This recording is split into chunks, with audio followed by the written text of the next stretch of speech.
அகிலம் மீடியா நேயர்களுக்கு வணக்கம். பாலஸ்தீனத்திற்கு ஆதரவாக ஆஸ்திரேலியாவில் லட்சக்கணக்கான மக்கள் பேரணி.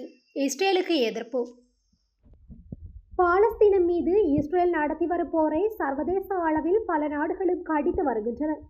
இதற்கிடையில் பாலஸ்தீனத்திற்கு தனிநாடு அந்தஸ்து வழங்க வேண்டும் என்று ஆஸ்திரேலியா முடிவெடுத்திருக்கின்றது. இந்த முடிவை ஆதரித்து பாலஸ்தீனத்திற்கு ஆதரவு தெரிவித்தும் இஸ்ரேலுக்கு எதிர்ப்பு தெரிவித்தும் லட்சக்கணக்கான மக்கள் பேரணி நடத்தியிருக்கின்றனர். பாலஸ்தீன அரசுக்கு அங்கீகாரம் வழங்க ஆஸ்திரேலிய அரசு எடுத்த முடிவை தொடர்ந்து இஸ்ரேல் ஆஸ்திரேலியா உறவில் பதற்றம் நிலவுகின்றது. இந்த சூழலில் ஆஸ்திரேலியா முழுவதும் பாலஸ்தீன ஆதரவு பேரணிகள் நடைபெற்றுள்ளன.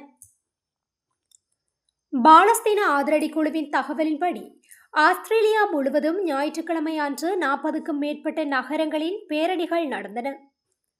சிட்னி, பிரிஸ்பேன் மற்றும் மெல்போர்ன் போன்ற முக்கிய நகரங்களில் அதிக எண்ணிக்கையிலான மக்கள் கலந்து கொண்டனர்.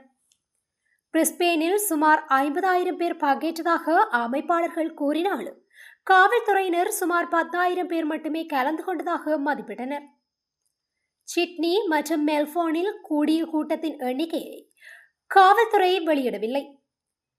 சிட்னியில் நடந்த பேரணியில் பங்கேற்க ஒருவர் கூறுகையில், காசாவில் நடக்கும் இனப்படுகொலையை முடிவுக்கு கொண்டு வரவும் இஸ்ரேல் மீது தடை விதிக்கவும் எங்கள் அரசை வலியுறுத்துகின்றோம் என்று தெரிவித்தார். அங்கு பாலஸ்தீன கொடிகளை ஏந்தியபடி சுதந்திர பாலஸ்தீனம் என்று மக்கள் முழக்கமிட்டனர்.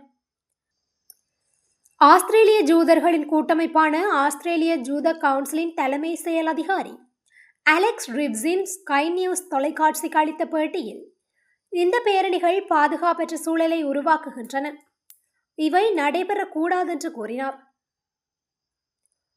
பிரான்ஸ், பிரிட்டன், கனடா ஆகிய நாடுகளை தொடர்ந்து அல்பானீஸின் தொழிலாளர் கட்சி அரசு நிபந்தனைகளுடன் கூடிய பாலஸ்தீன அரசுக்கு அங்கீகாரம் வழங்க முன்வந்ததால் ஆஸ்திரேலியாவுக்கும் இஸ்ரேலுக்கும் இடையிலான ராஜதந்திர உறவுகள் பாதிக்கப்பட்டன. இதுபோன்ற செய்திகளை உடனுக்குடன் அறிந்து கொள்ள அகிலம் மீடியாவுடன் இணைந்திருங்கள்.